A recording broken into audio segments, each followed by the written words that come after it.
Cześć kochani, jak zwykle prawie w każdy dzień od poniedziałku do piątku nasze spotkania.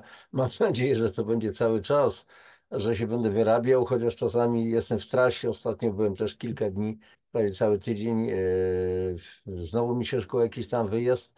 No i trzeba ostro popracować, żeby akurat każdego dnia jednak audycja ukazała się.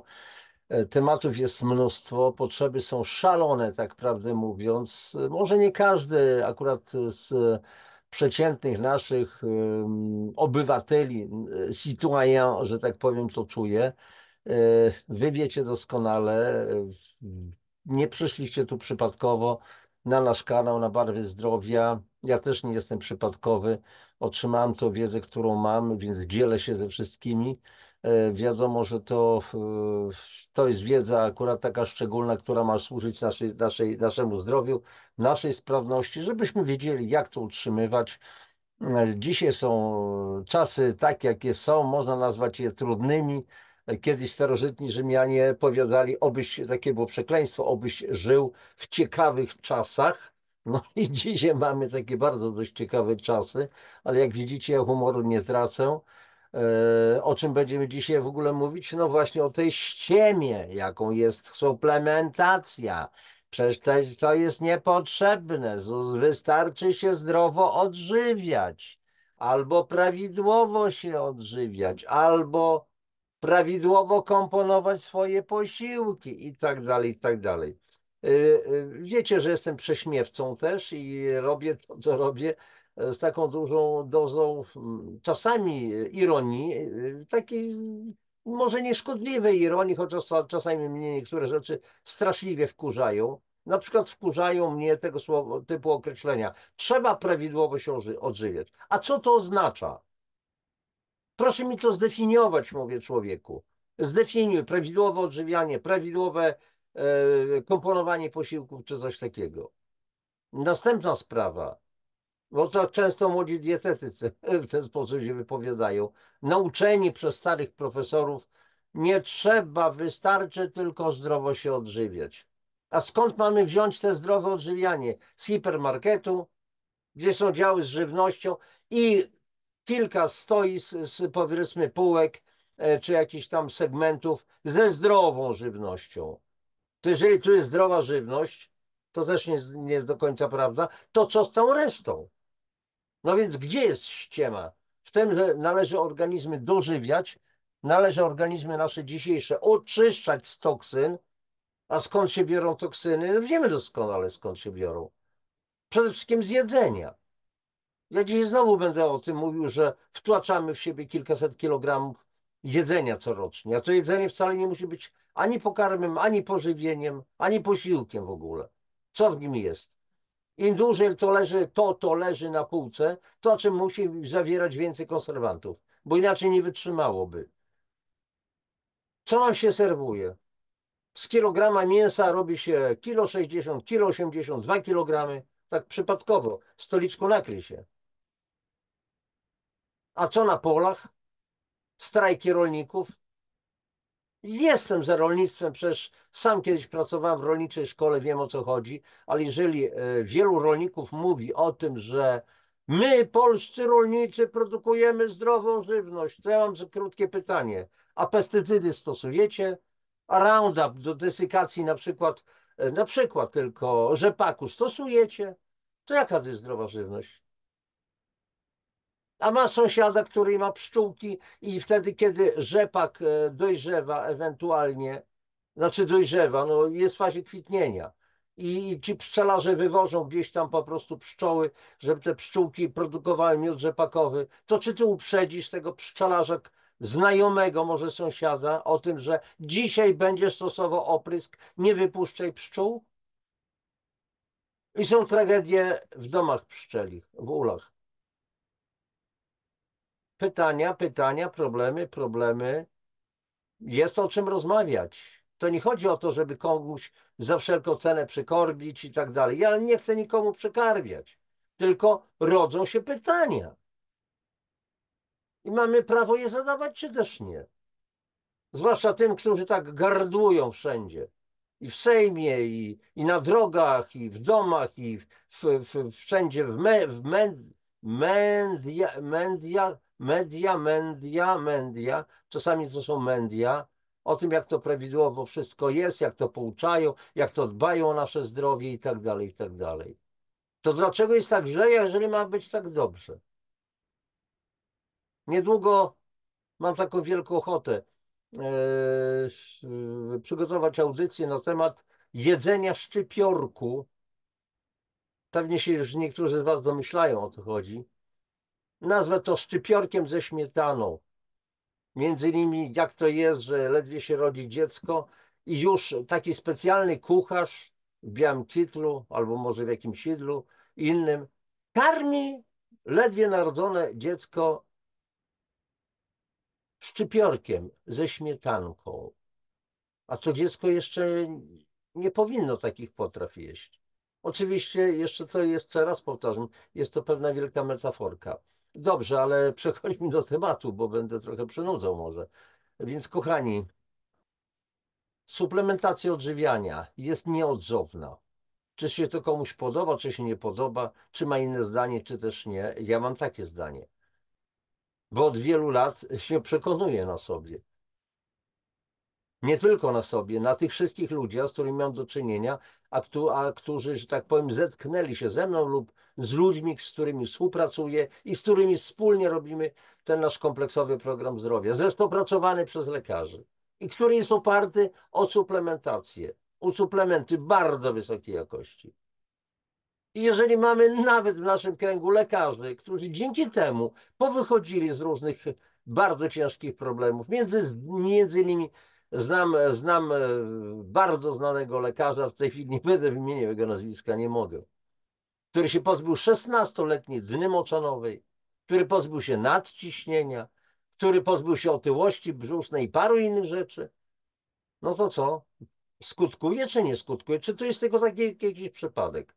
Więc oczywiście nasz tytuł w tej miniaturce, no tak, następna ściema i tak dalej, to oczywiście była pewna prowokacja intelektualna i to jest wszystko. Więc słuchajcie, przechodzimy do tematu, a więc po prostu udostępnię znowu ekran, mam przygotowaną prezentację specjalną, a jakże niech to będzie jakoś tak po prostu porządnie, nie tylko sama gadająca głowa.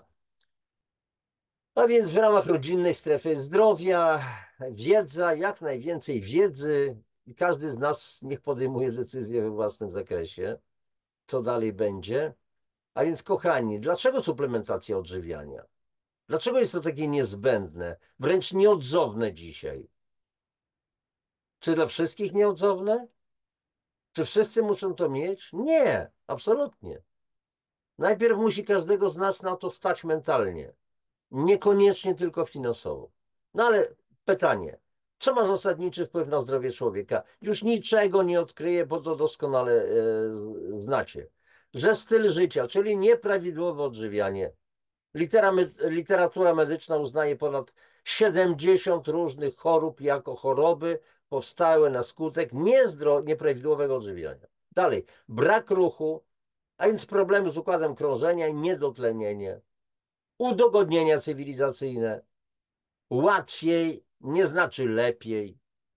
Stresy, nadmiar używek i tak dalej, i tak dalej. Oczywiście tu jest, ciągle o tym mówię, smog elektromagnetyczny, woda. W tym stylu życia to wszystko można po prostu ująć. Ci, którzy znają moje audycje szerzej, to już wiedzą doskonale, jaka jest odpowiedź. I teraz popatrzcie, trochę statystyki. Ponad 14% Polaków, czyli co siódma osoba cierpi obecnie z powodu chorób tak zwanych cywilizacyjnych. Boże, cywilizacja, która wyprodukowała ponad 70 chorób, z którymi nie może sobie poradzić. A może mogłaby, tylko z różnych przyczyn nie chce. Dalej, w przedziale wieku 30-39 lat, czyli najbardziej zdrowi przedstawiciele. Aż no nie mogę się nie śmiać. No po prostu, słuchajcie, to jest jakaś, nie wiem, hipokryzja, schizofrenia, nie wiem jak to nazwać. w tym przedziale pozostaje niepełnosprawnymi na skutek tychże chorób cywilizacyjnych aż 5% ludzi w naszym kraju, czyli 5 ludzi na 100 w tym przedziale wieku 30-39. Ludzie w sile wieku, w kwiecie wieku. Zdolni przede wszystkim do rozmnażania, do pracy. Efektywni, młodzi, sprawni. Dalej, 80% społeczeństwa, czyli 80 ludzi na 100 nie musiałoby korzystać z wizyt lekarskich. O dla Boga!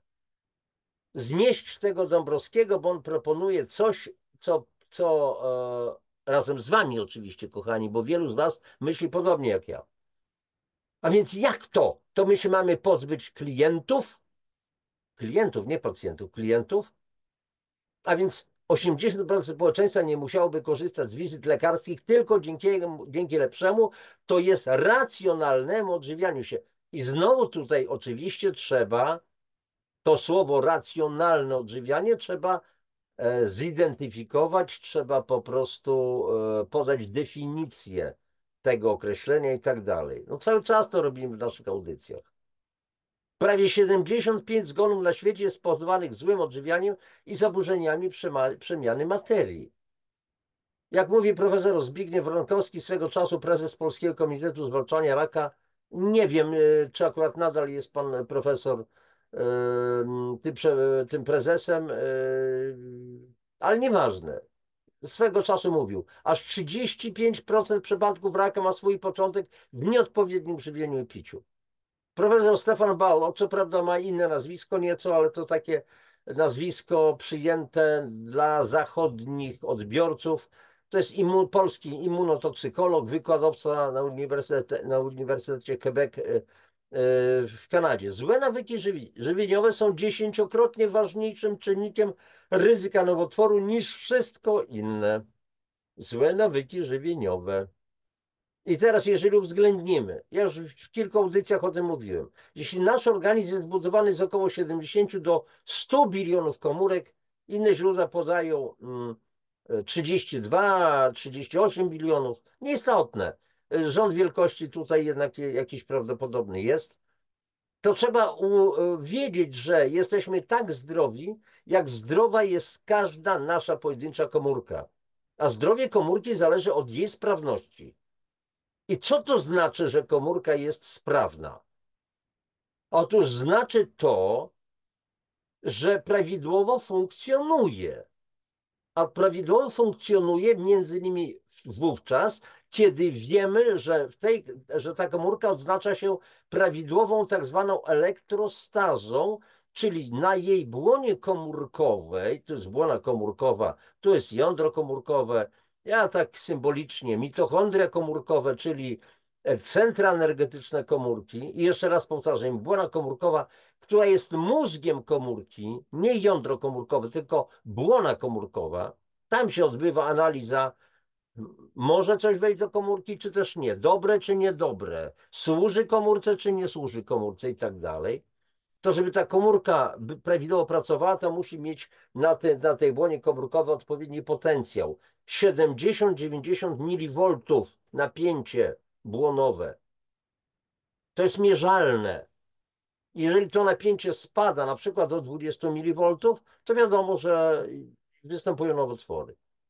I taka komórka, żeby mieć ten odpowiedni potencjał elektrostazy, czyli prawidłowo ma być sprawnie funkcjonować, powinna być zaopatrowana codziennie w tlen, wodę i około 70 do 90 różnorodnych składników pokarmowych oraz wydalać bez przeszkód po prostu produkty odpadowe. Komórka ma być zaopatrywana dzięki temu w ATP, kwas adenozyno-trójfosforowy, który jest paliwem dla komórek, dla mitochondriów komórkowych, a między innymi takim głównym składnikiem ATP, znaczy takim składnikiem, z którego będzie produkowane ATP, to jest między innymi koenzym Q10. Paliwo dla mitochondriów komórkowych. I okazuje się, że podział tej energii z ATP uzyskiwanej 50% to jest na wytwarzanie ATP, czyli kwasu adenozyno-trójfosforowego, Komórka to przetwarza, czyli tak jakby jak do naszego domu.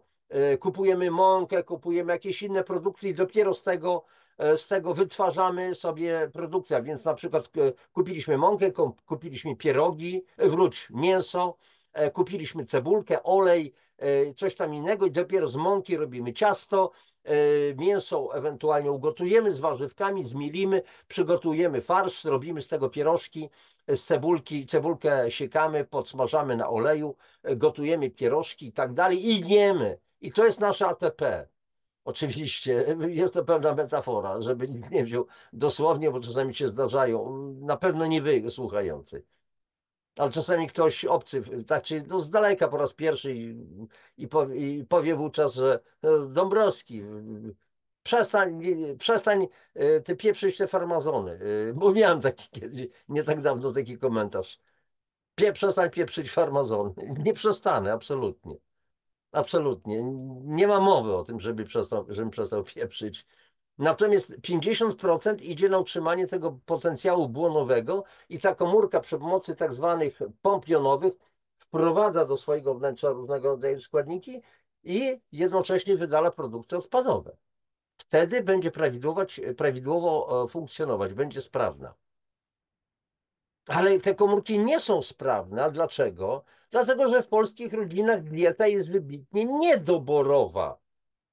Nasłuchałem się tej wiedzy od pani doktor nauk medycznych Brygida Adamek z Akademii Śląskiej. Fantastyczna lekarka, która miała u siebie na uczelni ogromne problemy. No jak widzicie o co chodzi. I ona też mówiła, że największe grzechy typowej polskiej kuchni to za dużo mięsa, za tłusto, za słodko, za słono, czyli no jest takie powiedzenie, że im mniej słodko, młody człowieku, inaczej słodką młodość zamienisz w kwaśną starość. I zobaczcie, znowu tu pada słowo kwaśną, czyli zakwaszenie. Oczywiście zakwaszenie, czyli zatrucie. I to pada nam również na głowę. Stary, ty weź odkwaś mózg. A coś taki kwaśny, jakby się octu napił. Wielokrotnie już o tym mówiłem podczas niektórych audycji. I cechuje nas często brak umiaru. Mówią słowa z cudownej książki Berda Spaldinga Życie i nauka mistrzów Dalekiego Wschodu, tylko tyle pokarmu jest potrzebne, ile potrzeba materiału do naturalnej odbudowy ludzkiego ciała. Co jest ponadto, zadaje nadmierną pracę ciału. Obciąża wszystkie nasze narządy, wszystkie nasze systemy. Najeść się, najeść się, najeść. No ale po co? Bo to takie dobre. Ja rozumiem. I w związku z tym, słuchajcie, mamy na przykład epidemię alergii. Uczulenia są ceną, jaką płacimy za luksus jedzenia coraz smaczniejszych i ładniej wyglądających produktów żywnościowych. I tutaj mam słowa profesora Jerzego Kruszewskiego, krajowego konsultanta w dziedzinie alergologii. Początek cytatu: oto stało się jasne, że alergie wiążą się z postępem cywilizacyjnym. W krajach bogatych narastają lawinowo. W krajach biednych, gdzie jeździ mniej samochodów, a ludzie odżywiają się produktami naturalnymi i nie stać ich na leki, alergii jest o wiele mniej. Ale to robiliśmy się cywilizacji. Jasny gwint. No i wiemy, bo wielokrotnie o tym powtarzam, słuchajcie, corocznie każdy z nas, przeciętny każdy z nas, wtłacza w siebie 700 do 1000 kilogramów. Przepraszam za to słowo, ciągle zapominam o aktualizacji jedzenia i w tej całej masie znajduje się około 6 do 8 kg dodatków chemicznych. To są konserwanty, sztuczne barwniki, metale, pestycydy, polepszacze, spulchniacze, mikro i nanoplastik, czyli coś, co zdecydowanie nie jest żywnością. I teraz zobaczcie, w organizmie przeciętnego 20-latka jest już nagromadzonych około 14 kg szkodliwych substancji. I można znowu powiedzieć: Janusz czy pani Dąbrowski, chrzanisz pan głupoty. Nie pleć farmazonów. A teraz, kochani, spójrzcie na ulicę, jak wygląda nasza młodzież. Jeżeli porównacie sobie jakieś zdjęcia, wygooglujcie sobie młodzieży, ludzi, Polaków z lat 60., 70., to czy tam znajdziecie tylu ludzi otyłych, To było w wyjątkowej historii, że ktoś był otyły. Byliśmy szczupli po prostu. A dzisiaj jesteśmy otłuszczeni, a w tym tłuszczu po prostu tłuszcz powstaje po to, żeby chronić nas przed toksynami. Tłuszcz to jest rodzaj wysypisk śmieci, takich pawlaczy, takich piwnic, gdzie tam się wrzuca na później, a później to się oczyści. A to zostaje w organizmie. 15 milionów Polaków cierpi na niedobór witamin. Przypuszczam, że nawet chyba już więcej. Co druga kobieta, co trzeci mężczyzna, co szóste dziecko ma nadwagę. Prawie 100% ludzi w Polsce ma problemy z paradontozą z powodu nadmiernej konsumpcji cukru. Organizm wydala antybiotyk przez 2 lata. Przyjęty antybiotyk. Zaś przyjęte leki hormonalne lub hormony zawarte w zjadanej żywności, na przykład w kurczakach, w ciągu 5 lat. I teraz popatrzmy, ja pracowałem również w szkole podstawowej. W 4. klasie dziewczynki już dostawały okresu, a więc menstruacja, piersi i tak dalej, i tak dalej. 4. klasa. Czasami 3. klasy już widać było dziewczynki, które zaczynają się, no, przyspieszony rozwój. Z czego to wynika? Estrogeny, ksenoestrogeny, żeńskie hormony płciowe i ta cała chemia, kseno, czyli kompletnie niezwiązane z organizmem, estrogeny, chemia o charakterze estrogenów, hormonów płciowych, żeńskich. I dalej, konserwowana sztucznie, puszkowana, paczkowana żywność. Często napromieniowywana promieniowaniem jonizującym, żeby wybić bakterie, zabezpieczyć przed psuciem się. Sztucznie barwione napoje zawierające środki chemiczne.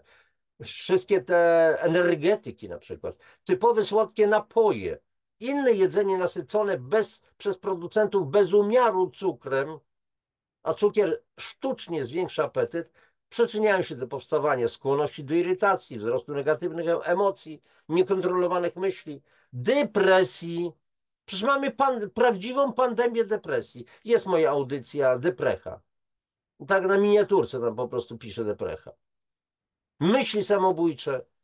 Dlaczego coraz więcej młodzieży, dzieci popełnia samobójstwo lub podejmuje próby samobójcze? Co? Samo się to bierze? Taki przypadek? Bezsenność, gwałty, agresję. Dead food, zdechłe żarcie. Junk food, śmieciowe żarcie. Tak to kurczę jest. Jeżeli mamy zwierzęta rzeźne, to okazuje się, że ich mięso zawiera mnóstwo antybiotyków, mnóstwo hormonów wzrostu, pestycydy, 64 razy więcej pozostałości pestycydów niż w zbożu, 5 razy więcej niż w produktach mlecznych, bo to się kumuluje. Mięso zawiera szczepy bakterii pochodzące z organizmu zwierzęcia już odporne na antybiotyki i my zaczynamy chorować, bierzemy antybiotyk, nie działa, bo bakterie już się odporniły. To jest syndrom, lekarze biją na alarm. Ale też mięso to zawiera negatywną energię lęku, przerażenia, bólu i agresji zabijanego w rzeźni zwierzęcia. Ja kiedyś kończyłem oczywiście uczelnię, Politechnikę, Wydział Maszyn i Urządzeń Rolniczych i musiałem mieć między innymi praktyki w zakładach różnych i między innymi również w zakładach mięsnych, bo studiowałem maszyny i urządzenia rolnicze. Miałem być konstruktorem tych urządzeń i przechodziliśmy praktyki. Między innymi kiedyś w Białymstoku przechodziłem cały rys przez miesiąc, od rzeźni aż po ostatnie elementy po prostu produkcji. To, co zobaczyłem przed rzeźnią, a więc te wyganiane zwierzęta i później zabijane, to jest coś przerażającego. Mój syn kiedyś trafił też do takiego zakładu, po prostu tak sobie popracować, taki OHP, Ochotniczy Łowiec Pracy, i po tym przestał jeść już mięso, po prostu przestał jeść mięso. A wcześniej był tak zwanym normalsem, czyli jadł dużo mięsa. Teraz tylko warzywka, wegetarian. Duża szansa na zapuszkowanie przed czasem, spożywanie żywności zapuszkowanej. Czy to się komuś podoba, czy też nie. Dzisiaj warunkiem pełnego zdrowia jest zjadanie 5 razy dziennie minimum 200 gramów, minimum warzyw i owoców, czyli co najmniej kilogram, a w zasadzie powinniśmy zjadać 2,5 kg warzyw i owoców dziennie, chociaż oczywiście, ja mówię o naszej strefie kulturowej, ja nie mówię o Eskimosach, bo oni nie mają gdzie wyhodować rzodkiewki, buraczków i tak dalej. Oni przez tysiące lat przystosowali się do zupełnie czego innego. Indianie też preriowi odżywiali się w dużej mierze mięsem, zabijali bizony, ale u nich się nic nie zmarnowało. I przepraszali ducha bizona za to, że musieli go zabić, żeby żyć. Jak przeszli na pokarm białych ludzi, mąka te inne historie, zaczęli chorować, zaczęli tyć i tak dalej. Problem. I teraz pytanie, jeżeli na te 2,5 kg warzyw i owoców dziennie, to czy to robimy, czy mamy na to szansę, czy nasz przewód pokarmowy wytrzyma to, a więc czy nasz przewód to jest przewód pokarmowy konia, słonia, żyrafy i dlaczego aż tak dużo? Dlaczego tak dużo dzisiaj?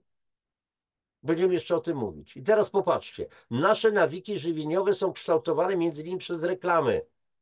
I nie zdajemy sobie nawet sprawy, jak wielki wpływ na nasz sposób odżywiania, no bo myślimy o odżywianiu, mają reklamy, a reklamy zaś to typowe narzędzia, typowe instrumenty, mechanizmy, przy pomocy których skłania się nas do kupowania konsumpcji. Więcej, więcej, więcej. Kup więcej, jest ta piosenka, wiecie, kto to śpiewa i dla kogo. Kup więcej, tylko się do nas przyjść. Czyli trwa ogłupianie już od najmłodszych lat. I dlatego mówię, że reklamy to jest rodzaj indoktrynacji psychologicznej, oddziałującej na nasze najbardziej podstawowe, nie chcę powiedzieć prymitywne emocje, podstawowe emocje. Nikt nie jest wolny. Ja też nie jestem wolny od tego.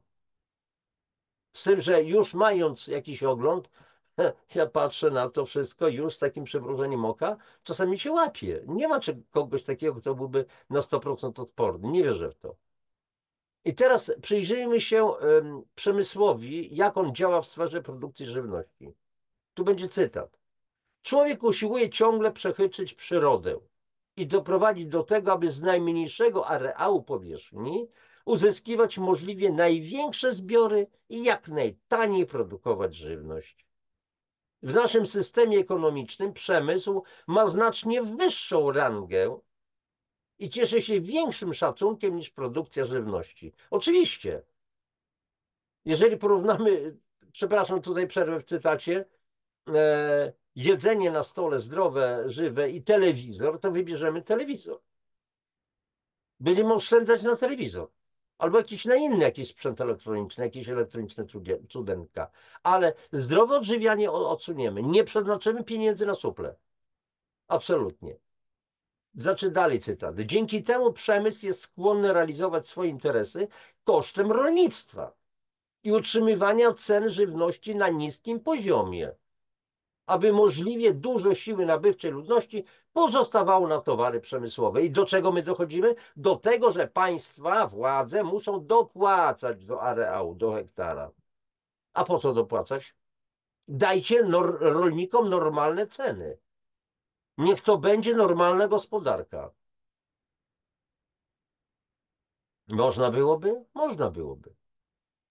I całkowicie różny sposób myślenia towarzyszy zakupowi mebli czy auta niż kupowaniu żywności. Dla ważniejszych pozycji ceny nie są decydującym czynnikiem dzięki wieloletniemu praniu mózgu przez reklamę. Samochód kosztuje 100 000 złotych i uważamy, że on jest wart tego.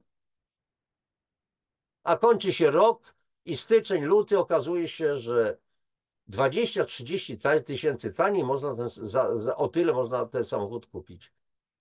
Więc jeśli nie zaczniemy wreszcie ponownie troszczyć się o wartość produktów spożywczych, o warunki ich produkcji, wartość pracy rolnika, jak widzicie, nie atakuję rolników. Mówię, że jest interes, nasz interes. Interes rolnika to jest nasz interes, konsumenta. To ponuro wygląda nasza przyszłość i zdrowie oraz warunki życia naszych dzieci i wnuków. To jest cytat z książki Na tropie zagadki wody Kronbergera i Latachera, dwóch niemieckich dziennikarzy. Jeszcze jeden cytat. Polscy naukowcy z branży spożywczej robią nas w balona i za pieniądze uzyskane od koncernów żywnościowych polecają w reklamach produkty o wątpliwej jakości. Przekrój wyliczył, że instytucje takie jak Centrum Zdrowia Dziecka, Łódzkie Centrum Zdrowia Matki Polki, Instytut Matki Dziecka oraz Instytut Żywności i Żywienia użyczają swojego logo produktom spożywczym. Za jego umieszczenie na opakowaniu koncerny płacą między innymi od kilkudziesięciu do kilkuset tysięcy złotych. I mamy polecane przez Instytut jakiś tam, albo przez Centrum jakieś tam. A co, nie mamy tak? Okazało się, że wiele przetestowanych przez niemieckie laboratoria reklamowanych produktów, które miały te loga z tych instytutów i tak dalej, nie nadawało się do regularnego spożycia. I tak w wodzie żywiec zdrój polecanej w żywieniu najmłodszych było więcej bakterii niż w zwykłej kranówce. To jest tygodnik Angora jeszcze z 2006 roku, a więc tyle lat temu. A wiecie, że się nic nie zmieniło, albo inaczej. Zmieniło się wiele jeszcze na gorsze? Na gorsze się zmieniło, naprawdę. I już popatrzcie, w roku 390 przed naszą erą Hipokrates, ojciec medycyny, powiedział: niech pożywienie będzie dla ciebie lekarstwem, a lekarstwo twoim pożywieniem. Wszystkie choroby przychodzą do człowieka przez usta wraz z pożywieniem. I też, jak mówi medycyna chińska, każdy z nas ma indywidualną konstrukcję i zapotrzebowanie na składniki pokarmowe. To samo pożywienie może zabić lub uzdrowić. I z różnych względów dieta roślinna jest niesłychanie ważna i ciągle niedoceniana. Ale jeżeli w ogóle mówimy o diecie, bo jeżeli pada słowo dieta, nie, ja tylko nie pójdę na dietę, ale dieta to jest sposób postępowania z greckiego, ale dziś sposób odżywiania, więc mamy dietę śródziemnomorską, dietę słowiańską na przykład, czy jakąś tam inną, no. Dieta Eskimosa, sposób odżywiania się tego narodu i to wszystko. Tylko to słowo oznacza. Zwróćmy uwagę, że genotyp człowieka, czyli Homo sapiens, człowiek rozumny, różni się od genotypu szympansa zaledwie w 3%, goryla w 5%. A tymczasem te zwierzęta odróżniają ponad 200 rodzajów owoców i warzyw oraz 100 rodzajów innych roślin jadalnych. Zjadają to nie codziennie 200 gatunków, ale mają w tym swoim jadłospisie różności. Goryle w ogóle nie jedzą mięsa, natomiast szympansy potrafią polować.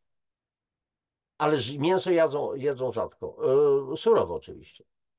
I jak niewiele owoców i warzyw jest w naszych jadłospisach? Dobrze, pomidor, fasola, buraczek, sałata, szczypior, cebula znaczy się w różnej postaci. Co tam jeszcze? Kapusta, kalafior, brokuł. Jakbyśmy się może doliczyli 20 roślin. I to było bardzo dobrze. Wszystkie łąki, pastwiska, wszystkie lasy i góry są aptekami, jak mówił Paracelsus. Dla tych, którzy nie wiedzą, sięgnijcie na Google Paracelsus. Ciekawa postać. Rośliny są bezcenne. Rośliny są dla nas nieodzowne. Czy zwróciliśmy już uwagę, że wokół nas jest mnóstwo różnych roślin? Czy pojawiły się przypadkowo? Czy mają nogi, by uciec przed nami? Mamy teraz na przykład mniszek. Jest wiosna. Często pozbierajcie mniszek, narwijcie sobie, zróbcie nalewkę, na przykład spirytusową, albo na miodzie, albo w jakiś inny sposób. Forsycje kwitną wczesną wiosną. Można zrywać te żółte listeczki, płateczki i również robić różnego rodzaju czy nalewki, czy jakieś coś innego, czy pędy sosny, sosnówkę. A więc rośliny nie są w stanie uciec i pojawiają się w dużych ilościach wtedy, kiedy my tego potrzebujemy. Tylko to intuicja ma nam powiedzieć, bo rozum nam nie podpowie. Będziemy te rośliny niszczyć, bo to są chwasty. Według nas. One przyszły, żeby nam pomóc. Więc uciekajmy przede wszystkim od zjedzenia, które ucieka, które ma nogi. Są znawcy, w cudzysłowie, którzy polecają przede wszystkim mięcho. Mięcho jest dobre, tak i tak dalej. Świetnie się czuje po mięsie, doprawdy. Tylko co robił człowiek, może inaczej. To złap sobie świnkę i zarżnij ją najpierw. Bo w twoim przypadku łatwo jest to mięso, bo idziesz do sklepu, teraz masz. Jak mieliśmy nieboszczkę komunę, no to mięsa tego jadło się naprawdę niewiele. Moja babcia miała krówkę, miała kurki.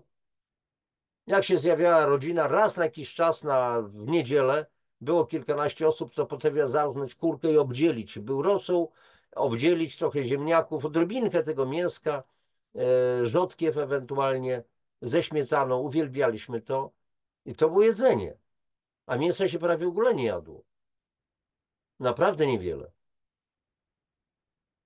Człowiek neandertalensis, homo neandertalensis, jakiś taki, co w jaskiniach mieszkał, to jadł mięso. Najpierw musiał je upolować. Żeby upolować, to musiał się nabiegać. Niecodziennie to mięso było. W naturze, oprócz tego, kochani, nic nie dzieje się bez celu. Rośliny zostały nam przeznaczone do zaspokajania głodu, do wspomagania organizmu, do leczenia w przypadku wystąpienia choroby. Dlaczego? Bo naturalne substancje fitochemiczne, które występują w pokarmach roślinnych, działając wspólnie i potęgując efekt synergetyczny, zapewniają najlepszy sposób na zachowanie zdrowia. Oczywiście można mieć inne zdanie, no to niech każdy sobie ma inne zdanie. Z tym, że słuchajcie, uwaga, bo pamiętajmy wszakże, że każdy z nas indywidualne zapotrzebowanie na składniki pokarmowe. Nie uszczęśliwiajmy więc naszych organizmów na siłę. No, ten pikantny sos to nie tylko dla tego malucha by się nie podobał. Ja też nie przepadam za zbyt pikantnymi sosami. Jak znowu odwołam się do Paracelsusa, lekarz powinien studiować księgę natury i w tym celu musi chodzić po liściach. Czy w dzisiejszych aptekach można zamówić jakieś leki, czy lekarze na przykład zlecają wykonanie jakiegoś leku zgodnie z recepturami i aptekarz, który się na tym zna, farmaceuta przygotowuje ten lek? Zdarza się jeszcze, ale już bardzo rzadko. Wszystko jest gotowe, na wszystko. Na kichanie, na katar mokry, suchy, średnio mokry, ćwierć suchy i 3/4 mokry i ćwierć mokry i 3/4 suchy i tak dalej. Wiemy, dlaczego tak się dzieje. Dalej, jak niewiele godzin przeznacza się na kilkuletnich studiach medycznych na podawanie przyszłym lekarzom wiedzy o żywności i żywieniu, a o wodzie, a o polach magnetycznych, a o stresie. Co ci młodzi wiedzą, lekarze? Śmiem twierdzić, że praktycznie nic, kompletnie. I teraz jeszcze jest jeden problem, słuchajcie, bo to nie jest kwestia tylko lekarzy, kogoś tam, to jest nasz również problem. Potencjalnych pacjentów. Taki mamy wyobrażeniowy szablon.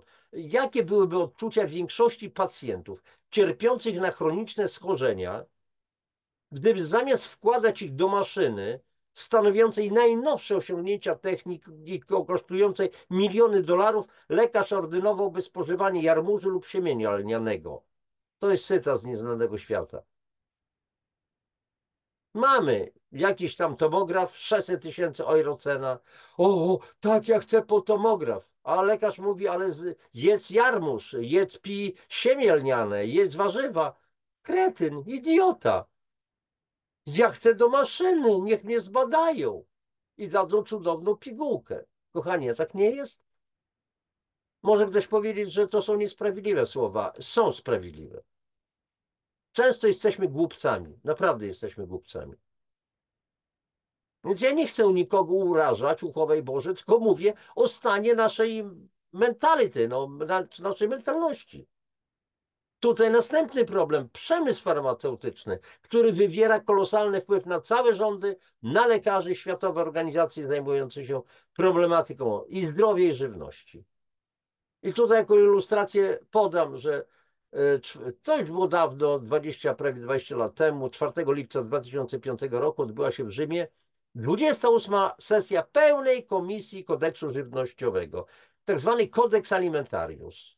Może niektórzy z was nie wiedzą, co to było. Nie oznacza to, że musicie wiedzieć za wszelką cenę. No po to jestem też, żeby pewne rzeczy podawać. Kiedyś też nie miałem pojęcia, że taki kodeks istnieje. To jest najwyższy organ planety do spraw żywności. I na tej sesji przyjęto ostateczną formę wytycznych dotyczących zaleceń Codex Alimentarius w sprawie witamin i dodatków do żywności. Wiecie, co zostało przyklepane? Między innymi to będzie wynikać z tych cytatów. Chociaż wytyczne jako takie nie ograniczają sprzedaży dodatków, czyli witamin, minerałów, suplementy w ogóle. Zakazują jednak rozpowszechniania informacji o chorobach i żywieniu i wzywają do ustanowienia w przyszłości ograniczonych dawek po przeprowadzaniu naukowej analizy nieszkodliwości środków odżywczych zawartych w pigułkach i kapsułkach. A ja oczywiście, że mam do czynienia z suplementami, współpracuję z pewną potężną niemiecką firmą i oni na swoich tych opakowaniach, na tych piszą, że no maksymalna dawka, załóżmy 3 razy 4 drażetki, a ja mówię, bo tyle nie mogą więcej napisać. A ja mówię, to jest bzdura, to jest tyle, co psumucha. Trzeba 2 lub 3 razy więcej w niektórych przypadkach. To jest dawka dla dziecka, profilaktyczna. Jeżeli masz już człowieku problem, na przykład waży 140 kg, to masz brać 40 sztuk tego specyfiku dziennie, żeby odkwasić organizm, żeby domineralizować go. Bo te 12 jako maksymalna dawka niczego nie załatwi. Niestety. Przedstawiciele konsumentów, którzy uczestniczyli w tym spotkaniu, obawiają się, że wytyczne mogą być w połączeniu z dyrektywą Unii Europejskiej w sprawie dodatków do żywności pierwszym krokiem w kierunku ścisłej kontroli żywności, która będzie korzystna dla podejścia farmaceutycznego do chorób, przeważając nad aktywną, realizowaną przez konsumentów prewencją. No, skąd to było, to tutaj wszystko jest napisane. A co, nie mamy tak? Przesłyszeliście o tym, że już niedługo to będzie się zabraniało uprawy warzyw w ogródkach. Kur nie wolno było hodować. No na 10 kur to przystali, bo świnki, ASF, afrykański pomór świń, grypa ptasia i tak dalej, i tak dalej. Dlatego nie wolno, muszą być duże fermy, a my tam będziemy mieli wszystko pod kontrolą, te zwierzątka będą zdrowe. A jak niezdrowe, to wybija się 20-40 tysięcy kurczaków albo tysiące świń. To jest cywilizacja? Czego to jest cywilizacja? Życia czy śmierci? Teraz następny problem. Czy jesteśmy w stanie zaopatrzyć się w warzywa zdrowe, bez skażeń chemicznych, pełnowartościowe, które mają w sobie odpowiednią ilość witamin, minerałów, wszystkich związków, fitochemikalia, tak zwane i tak dalej, i tak dalej. Mają czy nie? Słuchajcie, to jest raport z 2000 roku dotyczący zawartości ubytków różnego rodzaju składników w warzywach i owocach. Od 2000 roku, w ciągu 24 lat nie jestem w stanie znaleźć, i nie tylko ja, innych raportów. One powstają, te raporty, tylko nie są publikowane. Dlaczego? Zobaczcie, jakie ubytki. Kwas foliowy, czyli witamina B9, ubytek minus 66%, witaminy C minus 40%, żelazo minus 50%, cynku minus 66%, sodu minus 33% i tak dalej, i tak dalej, i tak dalej. Jaka jest przyczyna? A dotykamy tutaj bioprzyswojalności, bo nie jest najważniejsze to, co zjadamy. Ważniejsze jest to, co przyswajamy.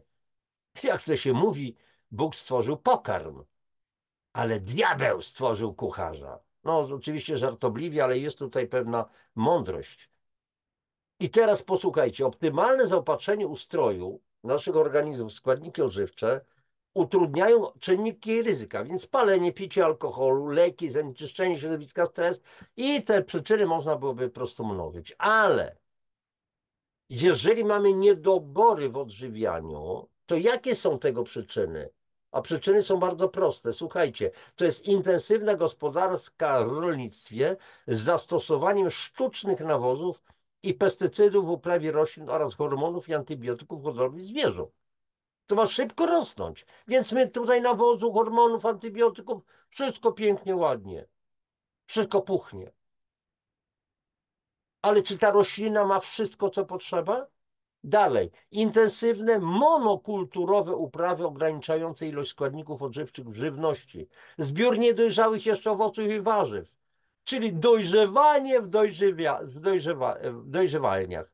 Przykładem są banany, które się zrywa jako zupełnie zielone, zagazowuje się je, żeby one nie dojrzewały.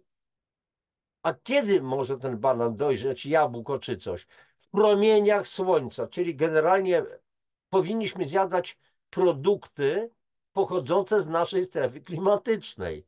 Bo gdybyśmy chcieli zjeść prawdziwe banany, to trzeba byłoby, to musiałoby się to tak odbywać, że dzisiaj na przykład są zrywane te banany, pakowane szybko, transport lotniczy, cargo lotnicze, szybko przesyłka do Europy, w ciągu 2, 3 góra dni już mamy to na rynku.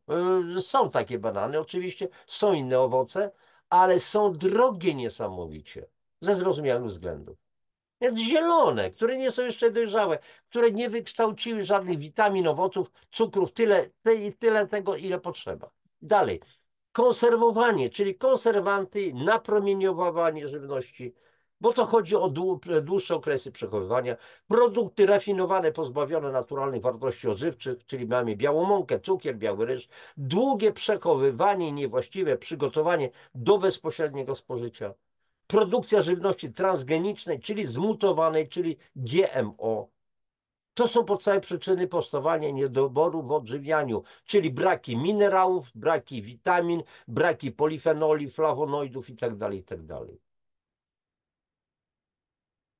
A przypominam, warunkami dobrego zdrowia to jest przede wszystkim ochrona komórek, jako że kondycja zdrowotna całego organizmu zależy od kondycji poszczególnych komórek. Dalej, dostarczenie komórkom prawidłowej ilości prawidłowo skomponowanego pożywienia. Oczywiście ja w tej chwili już nie będę tego definiował, ale te 90 składników plus woda plus tlen. Wzmocnienie systemu immunologicznego jako podstawy i gwarancji doskonałej kondycji aż do późnych lat. Ochrona prawidłowego krążenia krwi, czyli dbanie o jakość naczyń krwionośnych, o czystość naczyń krwionośnych, o to, żeby były mocne, o to, żeby krew miał właściwości, prawidłowe właściwości reologiczne, czyli przepływowe, żeby nie było warunków do powstawania nadciśnienia, na przykład. Dalej, ochrona prawidłowego poziomu energii organizmu i prawidłowa regulacja równowagi kwasowo-zasadowej w organizmie na rzecz czynnika lekko alkalicznego. A to, o czym ciągle powtarzam, chodzi po prostu o to, żeby nasze organizmy były lekko alkaliczne. A dlaczego o tym mówimy? Dlatego, że istnieją granice skuteczności leków. Nie możemy chorować. Mamy być zdrowi, dlatego najlepszą drogą utrzymania zdrowia jest sprawność i zapobieganie chorobom. To jest takie proste. Ale dlaczego nie takie proste w tym dzisiejszym świecie? W świecie pieniądza, w świecie cashu. Tak jak mówiłem, istnieją granice skuteczności leków. Mamy zapobiegać pogarszaniu się sprawności. My nie mamy przedłużać życia. My mamy sprawiać, żeby ono nie ulegało skracaniu.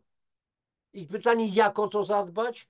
No proste programy prozdrowotne, a w tym między innymi suplementacja odżywiania, czyli wzbogacanie naszego codziennego pożywienia o niezbędne do normalnego funkcjonowania organizmu naturalne witaminy, nie żadne syntetyczne, minerały, inne składniki niedostępne w naszym codziennym jadłospisie.